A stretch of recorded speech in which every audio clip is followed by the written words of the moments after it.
Je suis chimiste et je fais de la recherche à Besançon où je cherche des petites molécules pouvant traiter diverses maladies. Mon domaine d'activité, c'est vraiment la chimie. Je suis là-dedans depuis le début. C'est une passion que j'ai eue très jeune, en fait, dès le collège. Et donc, j'ai toujours été assez impressionné par cette matière qui était la matière de la mécanique petite, quoi. Quasiment tout peut s'expliquer par de la chimie, à plus ou moins longue distance, disons. Et donc, c'est ça qui m'intéresse vraiment, c'est vraiment de comprendre tout un tas de processus, quoi. L'objectif de professionnel pour moi plus tard, ce serait être chef de projet. C'est un peu comme ça que ça s'appelle dans l'industrie. C'est-à-dire chapeauter un projet de recherche avec une équipe de techniciens qui travaillent dessus, quoi. Ma thèse en 180 secondes, c'était un challenge assez intéressant à faire. Il faut dire que j'ai fait l'expérimentarium avant, et du coup l'exercice de vulgarisation m'avait beaucoup plu. C'est vrai que c'est quelque chose que j'aime bien faire, transmettre un peu le savoir et transmettre mes connaissances, aider les autres à comprendre les choses, ça me plaît beaucoup.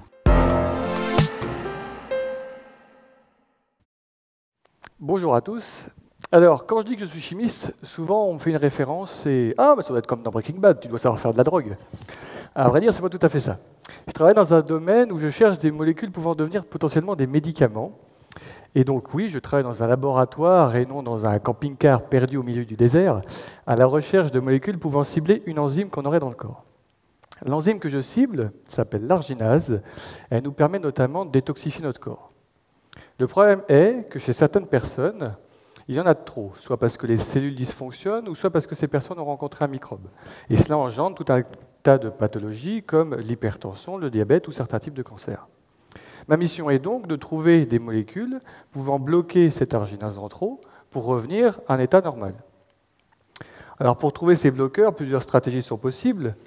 La mienne a été de tester, cribler beaucoup de molécules et de garder la meilleure d'entre elles pour pouvoir les améliorer par la suite. Alors concrètement, comment j'ai fait ça? J'ai pris l'arginase que j'ai mis en présence d'une molécule et j'ai mesuré son activité. Plus l'activité était faible, meilleure était la molécule.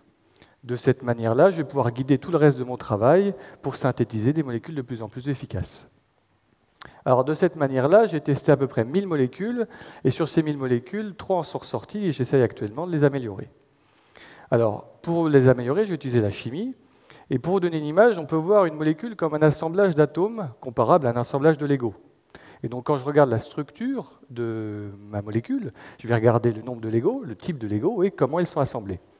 De cette manière-là, je vais pouvoir déterminer par comparaison de structure et d'activité quelle partie de ma molécule est indispensable à son activité et laquelle ne l'est pas. Dans un second temps, je vais chercher à retirer ou ajouter des parties à ma molécule pour gagner en efficacité jusqu'à une structure optimale. Alors bien sûr, dit comme ça a l'air d'être un jeu d'enfant, hein. Mais le problème, c'est que moi, mes Legos à moi, ils sont tout petits, ce sont des atomes, donc je ne vais pas pouvoir les manipuler avec les mains. Et donc tout ça, je vais le faire à travers de réactions chimiques. Alors, ce travail se base aussi sur la modélisation de l'arginase sur ordinateur, qui va nous permettre de modéliser en 3 dimensions l'arginase et d'observer les interactions des molécules avec l'enzyme. De cette manière-là, on va pouvoir voir à quel endroit on pourra effectuer des modifications un peu plus poussées. Alors, si bien sûr tout ce travail-là, c'est assez précoce, hein. Avant d'être testé chez l'homme, ces molécules vont passer toute une batterie de tests très poussée, bien sûr. Mais j'ai bon espoir qu'une de mes molécules arrive jusqu'au bout. Et si l'une d'entre elles arrive jusqu'au bout, mon but n'est pas de la dealer dans la rue, hein, bien sûr, vous rassurez-vous. Mon objectif, c'est de l'avoir un jour en pharmacie.